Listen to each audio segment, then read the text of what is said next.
তারেক অধ্যায়ের শুরু কাল। নতুন সরকারের শপথে আসছেন বিদেশি অতিথি, প্রস্তুত মন্ত্রীদের বাড়ি গাড়ি।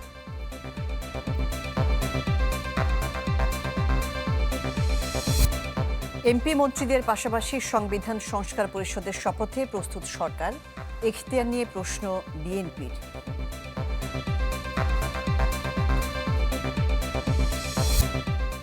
নির্বাচনে কারচুপির অভিযোগে রাজধানীতে 11 দলের বিক্ষোভ, অবশেষে জুলাই সনদে সই করল এনসিপি।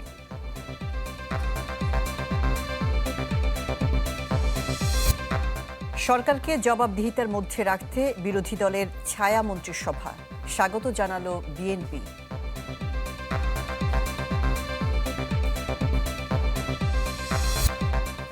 নিজ দপ্তরের কর্মীদের কাছ থেকে বিদায় নিলেন ডক্টর ইউনূস। প্রধান উপদেষ্টার সাথে সেনাপ্রধানের সাক্ষাৎ।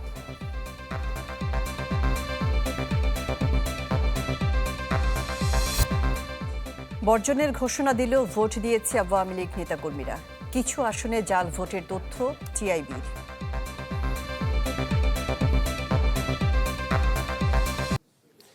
প্রথমবার প্রধানমন্ত্রী হিসেবে শপথ নিতে যাচ্ছেন বিএনপি চেয়ারম্যান তারেক রহমান। কাল সকাল 10টায় শপথ নেবেন নবনির্বাচিত সংসদ সদস্যরাও, আর বিকেল 4টায় হবে মন্ত্রিসভার শপথ। বঙ্গভবনের পরিবর্তে এবার প্রথা ভেঙে সংসদের দক্ষিণ প্লাজায় হবে মন্ত্রীদের শপথ অনুষ্ঠান। তবে সংবিধান সংস্কার পরিষদের সদস্য হিসেবে বিএনপি শপথ নেবে কিনা তা এখনও নিশ্চিত নয়। 2024 সালের আগস্টে গণঅভ্যুত্থানের পর শেখ হাসিনা পালিয়ে গেলে দ্বাদশ সংসদ ভেঙে দেন রাষ্ট্রপতি। এর 1.5 বছর পর গঠিত হতে যাচ্ছে নতুন সংসদ। নবনির্বাচিতরা সংসদ সদস্য হিসেবে শপথ নেবেন মঙ্গলবার। একই সাথে ওই দিনে গঠিত হবে নতুন সরকার। নতুন প্রধানমন্ত্রী সহ মন্ত্রী পরিষদের সদস্যরা শপথ নেবেন সংসদ ভবনের দক্ষিণ প্লাজায়। চলছে তার প্রস্তুতি। শপথ আয়োজনের সর্বশেষ প্রস্তুতি দেখতে সংসদ ভবনে যান বিএনপির যুগ্ম মহাসচিব শহীদ উদ্দিন চৌধুরী আনী সহ অন্যান্যরা। কথা বলেন সাংবাদিকদের সাথে। প্রশ্ন ছিল, জুলাই সনদ বাস্তবায়নে সংসদ সদস্য হিসেবে শপথ নেয়ার পাশাপাশি সংবিধান সংস্কার পরিষদের সদস্য হিসেবে তারা শপথ নেবেন কিনা। তবে এর সরাসরি কোনো উত্তর মেলেনি। হানা ভোট হয়েছে এবং সেখানে জয়যুক্ত হয়েছে। পরবর্তীতে যে করণীয়, এটা পার্লামেন্টে আলোচনার মধ্য দিয়ে নির্ধারিত যে আলোচনাগুলো সমাপ্তকরণ, এবং সেটা আমার মনে হয় খুব একটা কঠিন হবে না। এদিকে বিএনপির স্থায়ী কমিটির সদস্য সালাউদ্দিন আহমেদ জানান, সংবিধান সংস্কার পরিষদের সদস্যদের শপথ পড়ানোর এখতিয়ার নেই প্রধান নির্বাচন কমিশনারের। সংবিধান সংস্কার পরিষদ এটা যদি কনস্টিটিউশনে ধারণ করা হয়, সেই মর্মে অ্যামেন্ডমেন্ট হয় এবং সেই শপথ পরিচালনার জন্য সংবিধানের 3য় তফসিলে ফরম হয়, কে শপথ পাঠ করাবেন সেটা নির্ধারিত হয়। এতগুলো হয়ের পরে তারপরে হলে হতে পারে। যদিও জুলাই সনদ বাস্তবায়ন আদেশের 8 ধারায় বলা আছে, সংসদ সদস্যদের যিনি শপথ পড়াবেন তিনি সংবিধান সংস্কার পরিষদের সদস্যদের শপথ পাঠ পরিচালনা করবেন। আশেকিন প্রিন্স, চ্যানেল 24, ঢাকা। এদিকে নবনির্বাচিত সংসদ সদস্য ও সংবিধান সংস্কার পরিষদের শপথের সব প্রস্তুতি শেষ হয়েছে। নতুন মন্ত্রী প্রতিমন্ত্রীদের জন্য প্রস্তুত 37টি বাড়ি। তবে নতুন প্রধানমন্ত্রীর ইচ্ছা অনুযায়ী নির্ধারণ হবে তার বাসভবন। ত্রয়োদশ নির্বাচনে বিজয়ী জনপ্রতিনিধি আর মন্ত্রিসভার শপথ ঘিরে এখন তুমুল ব্যস্ততা সংসদ এবং মন্ত্রিপরিষদ বিভাগে। নতুন দায়িত্ব পাওয়া মন্ত্রিপরিষদ সচিব ডক্টর নাসিমুল গনি জানান, মঙ্গলবার সকালে প্রথমে সংসদ সদস্য এবং সংবিধান সংস্কার পরিষদের শপথ হবে। বিকেলে শপথ নেবেন মন্ত্রিসভার সদস্যরা। নতুন মন্ত্রিসভার সদস্যদের জন্য প্রস্তুত করা হচ্ছে দপ্তর, গাড়ি, আবাসন সহ প্রয়োজনীয় সবকিছু। 2 দফায় আপনার সংসদ সদস্যদের শপথ হবে। একটা তো তারা সংসদ সদস্য হিসেবে শপথ নেবেন, তার পরবর্তীকালে এই যে আমাদের সংস্কার, সেটার জন্য শপথ নেবেন এবং বিকেলে যে মন্ত্রিসভার শপথ হবে। তো সেটারই ব্যবস্থা করার জন্য আমরা এই মুহূর্তে উঠে পড়ে লেগে আছি ক্যাবিনেট ডিভিশন। বিকেলে গুলশানে বিএনপি চেয়ারম্যানের কার্যালয়ে তারেক রহমানের সাথে সাক্ষাৎ করেন মন্ত্রিপরিষদ সচিব। কথা বলেন শপথের আনুষ্ঠানিকতা নিয়ে। ওনারা জানিয়েছেন, যেগুলো খুঁটিনাটি জানিয়েছেন সেগুলো আমরা অ্যাডজাস্ট করে নিয়েছি, কেমনে কিভাবে করব সমস্ত কিছু ইত্যাদি। নতুন প্রধানমন্ত্রীর বাসভবন হবে কোনটি তা নিয়ে আগ্রহ রয়েছে জনমনে। গৃহায়ন ও গণপূর্ত উপদেষ্টা বলছেন, এ বিষয়ে বিএনপির সাথে আলোচনা করে সিদ্ধান্ত নেওয়া হবে। জানান, মন্ত্রীদের জন্য এখন পর্যন্ত 37টি বাড়ি প্রস্তুত করা হয়েছে। 37টা বাড়ি রেডি করে রেখেছি। মিন্টু রোড, এই হেয়ার রোড, ধানমন্ডি এবং গুলশান মিলিয়ে। ওইটা ওনারা যেভাবে চান সেভাবে হবে। জায়গা ওনাদের সঙ্গে আলোচনা করে সিদ্ধান্ত নেওয়া হবে। প্রয়োজনে আরও কয়েকটি বাড়ির প্রস্তুতি চলছে বলে জানান উপদেষ্টা। প্রয়োজনে আরও কয়েকটা বাড়িও তৈরি করার প্রস্তুতি চলছে। স্বপ্নিল শাহরিয়ার শিশির, চ্যানেল 24, ঢাকা। নতুন সরকারের শপথ অনুষ্ঠানে যোগ দিতে ঢাকায় আসছেন কয়েকটি দেশের রাষ্ট্র সরকার প্রধান এবং পররাষ্ট্রমন্ত্রী। তারেক রহমান সরকারকে স্বাগত জানাবেন মালদ্বীপের প্রেসিডেন্ট, ভুটানের প্রধানমন্ত্রী, ভারতের লোকসভার স্পিকার, পাকিস্তানের ক্যাবিনেটের সিনিয়র মন্ত্রী। এছাড়া কয়েকটি দেশের পররাষ্ট্রমন্ত্রী এবং রাষ্ট্রদূত অংশ নেবেন শপথ অনুষ্ঠানে। 2008 পরবর্তী বাংলাদেশের 3টি জাতীয় নির্বাচন ছিল প্রশ্নবিদ্ধ, সমালোচিত হয়েছে দেশি বিদেশিদের কাছেও। 24-এর গণ অভ্যুত্থান পরবর্তী 2026 সালের নির্বাচন ও গণভোটের মাধ্যমে আবারও নির্বাচন সংস্কৃতিতে ফিরেছে, কাটছে ভাবমূর্তির সংকটও। ভোটে হাড্ডাহাড্ডি লড়াইয়ের পর নিরঙ্কুশ জয় পায় বিএনপি। এবার নতুন এমপি মন্ত্রীদের শপথের পালা। জাতীয় সংসদের দক্ষিণ প্লাজায় নতুন সরকারের শপথ অনুষ্ঠানে আমন্ত্রণ জানানো হয় বিদেশি অতিথিদেরকেও। 14 ফেব্রুয়ারি প্রধান উপদেষ্টার স্বাক্ষরিত আমন্ত্রণপত্র পাঠানো হয় চীন, ভারত, পাকিস্তান সহ মোট 13টি দেশের সরকার প্রধানের কাছে। অধ্যাপক ইউনূসের আমন্ত্রণে সাড়া দিয়ে তাদের অনেকেই তারেক রহমানের শপথ অনুষ্ঠানে যোগ দেওয়ার কথা নিশ্চিত করেছে। সবার আগে নতুন সরকারের শপথ অনুষ্ঠানে যোগ দেওয়ার কথা জানিয়েছে ভারত। দেশটির লোকসভার স্পিকার ওম বিড়লা আসছেন, সাথে থাকবেন পররাষ্ট্র সচিব বিক্রম মিস্ত্রি। আর পাকিস্তানের প্রতিনিধি দলের নেতৃত্ব দেবেন দেশটির ক্যাবিনেটের সিনিয়র মন্ত্রী আহসান ইকবাল। তারেক রহমানের সরকারের শপথ গ্রহণ অনুষ্ঠানে অংশ নিতে 17 তারিখ সকালে আসছেন মালদ্বীপের প্রেসিডেন্ট মোহাম্মদ মইজ্জু। এরই মধ্যে পৌঁছে গেছেন তাঁর পররাষ্ট্রমন্ত্রী। এছাড়া ঢাকায় এসেছেন শ্রীলঙ্কার স্বাস্থ্যমন্ত্রী নালিন্দা জয়াতিসা, আসছেন নেপালের পররাষ্ট্রমন্ত্রী বালানন্দ শর্মাও। আর তুরস্কের আন্ডার সেক্রেটারি বেরিস একনেচি পৌঁছাবেন 17 তারিখ সকালে। শপথ অনুষ্ঠানে অংশ নেবেন ভুটানের প্রধানমন্ত্রী শেরিন টকবেও। যুক্তরাজ্য সরকারের তরফ থেকে থাকবেন ভারত প্রশান্ত মহাসাগরীয় বিষয়ক আন্ডার সেক্রেটারি সীমা মালহোত্রা। বছরের সবথেকে বড় ছুটি চলছে চীনে, তাই দেশটির পক্ষে রাষ্ট্রদূত ইয়াওয়ানি থাকবেন। অনুষ্ঠানে যোগ দিবেন জাপানের রাষ্ট্রদূত। এছাড়া নিজ নিজ দেশের পক্ষে ঢাকার সৌদি আরব, তুরস্ক, সংযুক্ত আরব আমিরাত, কাতার, মালয়েশিয়া, ব্রুনেইয়ের রাষ্ট্রদূতরা যোগ দিবেন শপথ অনুষ্ঠানে। এছাড়াও ঢাকায় কর্মরত সকল পশ্চিম পূর্ব দূতাবাস এবং আন্তর্জাতিক বহুপক্ষীয় সংগঠনগুলোর প্রতিনিধিদের থাকার কথা আছে মঙ্গলবারের শপথ অনুষ্ঠানেও। মোর্শেদ হাসিব, চ্যানেল 24, ঢাকা।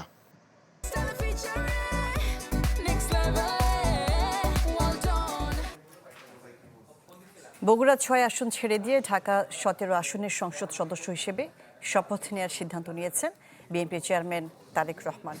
বিএনপির পক্ষ থেকে এ তথ্য জানানো হয়েছে। ত্রয়োদশ জাতীয় সংসদ নির্বাচনে ঢাকা 17 এবং বগুড়া 6 আসনে জয়ী হন তারেক রহমান। আইন অনুযায়ী একাধিক আসনে নির্বাচিত হলেও একটি আসনে ধরে রাখতে পারবেন তিনি। সেই অনুযায়ী বগুড়া 6 আসন ছেড়ে দিয়ে ঢাকা 17 আসনের সংসদ সদস্য হিসেবে শপথ নেওয়ার সিদ্ধান্ত নিয়েছেন তিনি। এই ঘোষণার পর বগুড়া 6 আসন শূন্য ঘোষণা করেছে নির্বাচন কমিশন।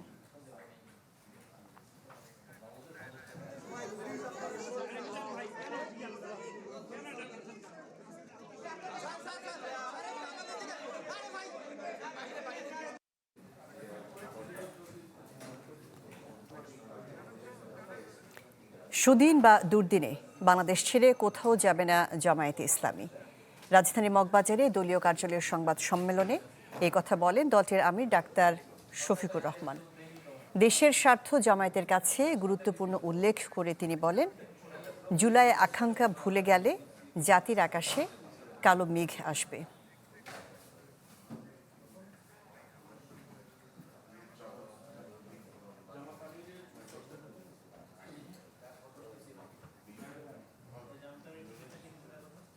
আমরা জামায়াত আমিরের বক্তব্যের জন্য অপেক্ষা করছি। আমরা একটু পরে সংবাদটি পুনরায় আপনাদের জানানোর চেষ্টা করব।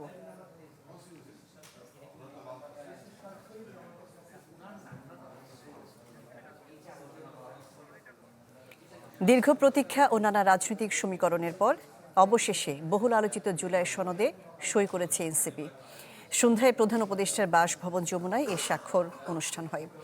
এর আগে আইনি ভিত্তি এবং সংস্কারের সুনির্দিষ্ট রূপরেখা নিয়ে আপত্তির কারণে সনদে সই করেনি এনসিপি। তবে 12 ফেব্রুয়ারি নির্বাচনের পর পরিবর্তিত পরিস্থিতি এবং সংবিধান সংস্কারের লক্ষ্য পূরণে ঐতিহাসিক সনদে যুক্ত হওয়ার সিদ্ধান্ত নিয়েছে দলটি। স্বাক্ষর অনুষ্ঠানে এনসিপির শীর্ষ নেতা, গুরুত্বপূর্ণ ব্যক্তি ও উপদেষ্টারা উপস্থিত ছিলেন।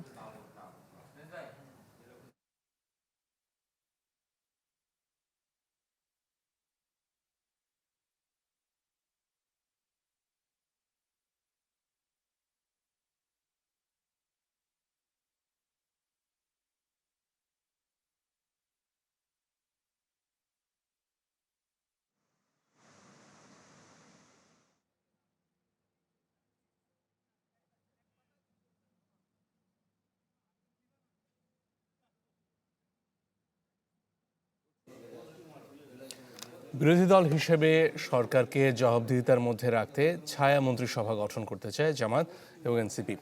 সরকারের বিভিন্ন নীতি পর্যালোচনা ও সমালোচনা করবে বিরোধী পক্ষের সংসদ সদস্যদের নির্দিষ্ট প্যানেল। বলা হচ্ছে এটি দেশের রাজনীতিতে আনবে নতুনত্ব, যাকে স্বাগত জানিয়েছে বিএনপি। বিশেষজ্ঞদের মতে গঠনমূলক সমালোচনা আনতে পারে ইতিবাচক পরিবর্তন। সাদবিন শফিকের রিপোর্ট। সংসদ সদস্যদের শপথ ও মন্ত্রিসভায় কে কে থাকছেন এই জল্পনা যখন মূল আলোচনায়, তখন বেশ কৌতূহল সৃষ্টি করেছে ছায়া মন্ত্রিসভা প্রসঙ্গ। নির্বাচনের পরপরই ছায়া মন্ত্রিসভা গঠনের কথা জানিয়ে ফেসবুকে পোস্ট দেন এনসিপি মুখপাত্র আসিফ মাহমুদ ও জামায়াতের শিশির মনির। এ নিয়ে কথা বলেন বিএনপির সালাউদ্দিন আহমেদও। শ্যাডো ক্যাবিনেট বা ছায়া মন্ত্রিসভা বিষয়টি বাংলাদেশে নতুন হলেও পশ্চিমে এর চর্চা অনেক আগে থেকেই। মূলত ধারণাটি এসেছে যুক্তরাজ্যের ওয়েস্টমিনিস্টার সংসদীয় ব্যবস্থা থেকে, যাদের কাজ থাকে সরকারের বিভিন্ন নীতি বিশ্লেষণ, সমালোচনা ও পরামর্শ দেয়া। ছায়া মন্ত্রিসভা হলো আসলে একটা সরকারের মন্ত্রিসভার বিপরীতে বিরোধী দলগুলো থেকে একটা মন্ত্রিসভা, কিন্তু এটার আসলে সরকারি কোনো আলাদা রিকগনিশন বা অফিস নাই, কিন্তু তারা নিয়মিতভাবে ওই মিনিস্ট্রিটাকে অবজার্ভ করার কারণে তাদের পক্ষে সম্ভব হয় ওই মিনিস্ট্রি সম্পর্কে গঠনমূলক সমালোচনা করা। পরবর্তীতে যারা আবার ক্ষমতা আসতে চায় তাদের জন্য এটা সহজ হয়ে যায়, কারণ তারা দেখেছে সরকারের ভুল ত্রুটিগুলো এবং কি করলে সরকারকে ওভারকাম করা যায় বা সরকারি দলকে ওভারকাম করা যায়। সংসদীয় রাজনীতিতে গঠনমূলক ধারার সূচনা করবে এই ছায়া মন্ত্রিসভা।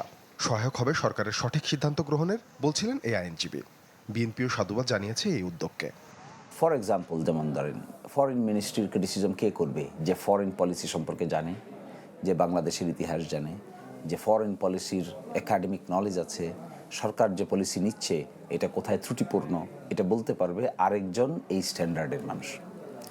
তাহলে এখানে চেকস অ্যান্ড ব্যালেন্স মেনটেন করার জন্য আপনাকে বিরোধী দলের পক্ষ থেকে সংসদের ভিতরে এবং বাইরে একই ধরনের কনস্ট্রাকটিভ ক্রিটিসিজম করা লোকের প্রয়োজন হবে।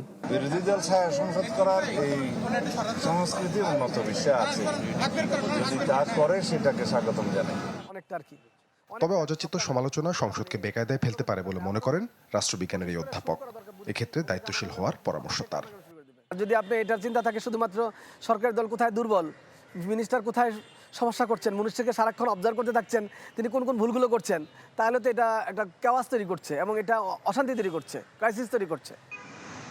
উন্নত বিশ্বে থাকলেও উন্নয়নশীল দেশে এই ধারণা ততটা কার্যকর নয় বলে জানান এই অধ্যাপক। সাদবিন শফিক, চ্যানেল 24, ঢাকা। যেমনটি আগেই জানাচ্ছিলাম যে আজকে সন্ধ্যায় এনসিপি জুলাই সনদে সই করেছেন। এই বিষয়ে সবশেষ খবরাখবর জানাতে আমাদের সাথে যুক্ত হচ্ছেন জুমাতুল বিদা, প্রধান উপদেষ্টার বাসভবন যমুনা থেকে। জুমা, বেশ বিতর্কের পরে এই সনদে সই করলো এনসিপি। আপনাকে যদিও এখন আমি দেখতে পাচ্ছি না, আপনি কি আছেন ওখানে? সম্ভবত সেখানে একটা ব্রিফিং শুরু হবে একটু পরেই। নাহিদ ইসলামকে দেখতে পাচ্ছি, আক্তার হোসেনও আছেন।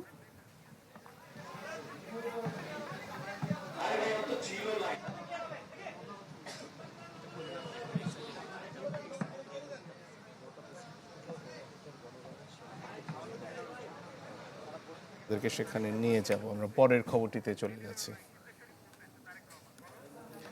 দর্শক, আজকে জনাব তারেক রহমান যাচ্ছেন সিদ্ধেশ্বরীতে, সেখানে ইসলামী আন্দোলন বাংলাদেশের আমিরের বাসায় তার সাথে দেখা করতে। সেই ছবি আপনাদেরকে আমরা সরাসরি দেখাচ্ছি এখন।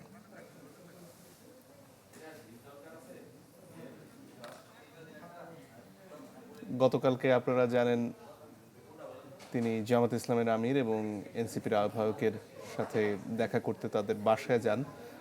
নির্বাচনে প্রতিপক্ষর নেতাদের সাথে দেখা করার যে কার্যক্রম তারা গতকালকে থেকে চালাচ্ছেন, তারাই ধারাবাহিকতার অংশ হিসেবে আজকে ইসলামী আন্দোলন বাংলাদেশের আমিরের বাসায় গিয়েছেন তারেক রহমান, বিএনপি চেয়ারম্যান। আগামীকালকে তার শপথ নেবার কথা আপনারা জানেন। এরপর থেকে বিএনপি চেয়ারম্যানের বদলে তার পদবি হবে প্রধানমন্ত্রী। মনসুর, বিরোধী দলের নেতাকর্মীদের বাসায় যাওয়ার যে প্রচলনটা শুরু হয়েছে, এটা কি আগে থেকেই ছিল না আজ এবার থেকে প্রথম শুরু করেছেন তারেক রহমান? আমার স্মৃতিতে তেমন কিছু নেই। অনেক ক্ষেত্রে স্থানীয় পর্যায়ে বিভিন্ন এমপি, আমাদের সহকর্মী ইমতিয়াজ সেখানে আছেন, তার কাছে আমরা সরাসরি চলে যাচ্ছি।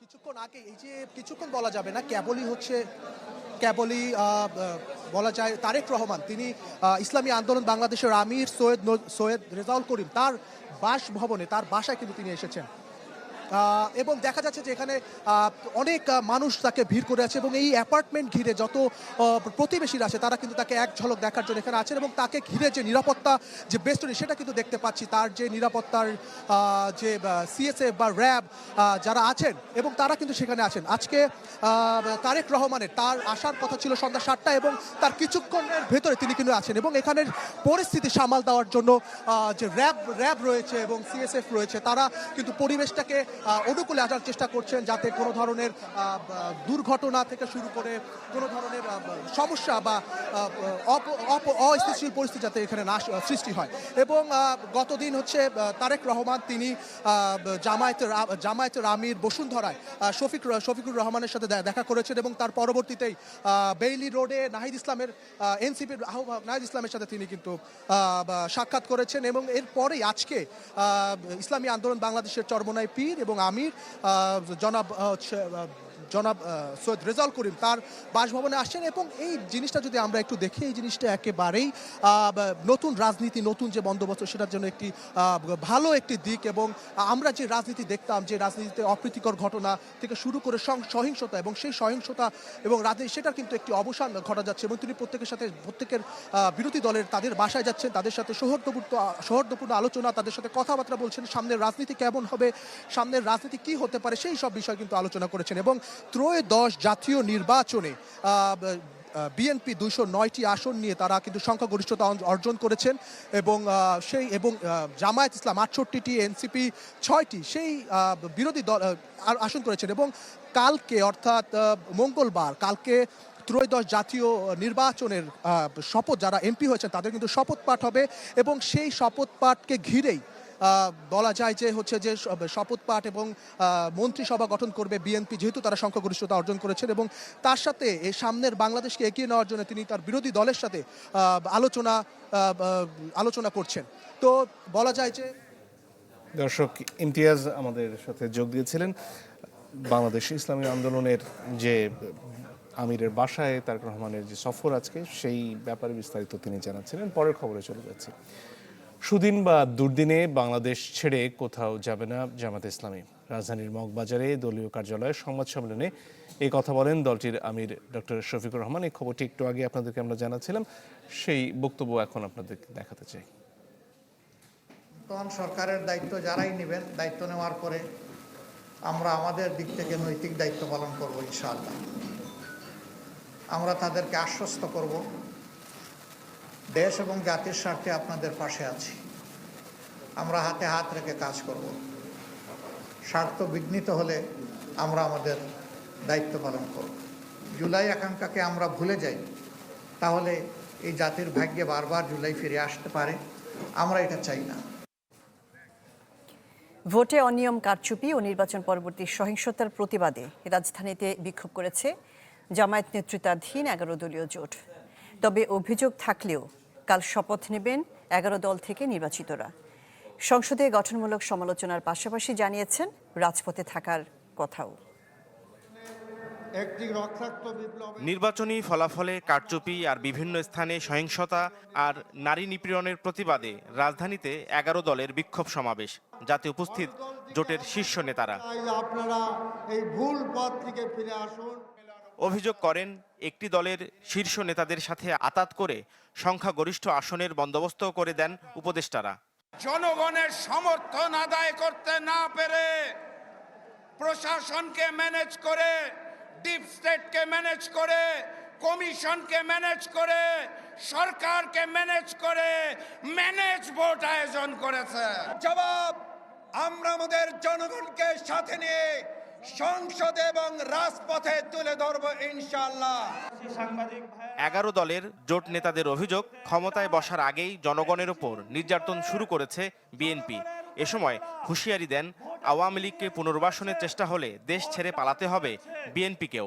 যেই বন্ধের উপরে আক্রমণ করা হয়েছে, পেটে লাথি মারা হয়েছে, বোরকা ধরে টান দেওয়া হয়েছে, গুলিবিদ্ধ করা হয়েছে, পা ভাঙা হয়েছে, প্রত্যেকটির হিসাব কড়ায় গন্ডায় আমরা ইঞ্জিনিয়ার তারেক রহমান থেকে বাংলাদেশে বুঝে নেব ইনশাআল্লাহ।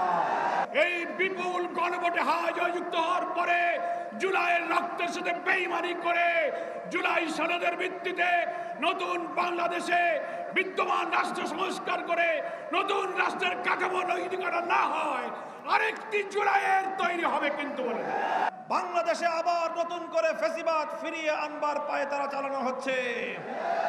মনে রাখবেন, রক্ত দিয়ে যে জুলাই বিপ্লব হয়েছে, সেই বাংলাদেশে আর কোনোদিন ফ্যাসিবাদ ফিরে আসতে পারবে না ইনশাআল্লাহ। নির্বাচন কমিশনের প্রতি আহ্বান জানানো হয় দ্রুত সময়ের মধ্যে নির্বাচন সংশ্লিষ্ট অভিযোগের নিষ্পত্তি করার। সমাবেশ শেষে বায়তুল মোকাররম থেকে বিক্ষোভ মিছিল শাহবাগে গিয়ে শেষ হয়।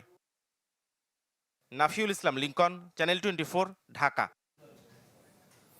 দর্শক, এই মুহূর্তে ব্রিফ করছেন নাহিদ ইসলাম। এনসিপি আজকে জুলাই সনদ স্বাক্ষর করেছে, আপনারা জানেন। আমরা সেখানে চলে যাচ্ছি সরাসরি।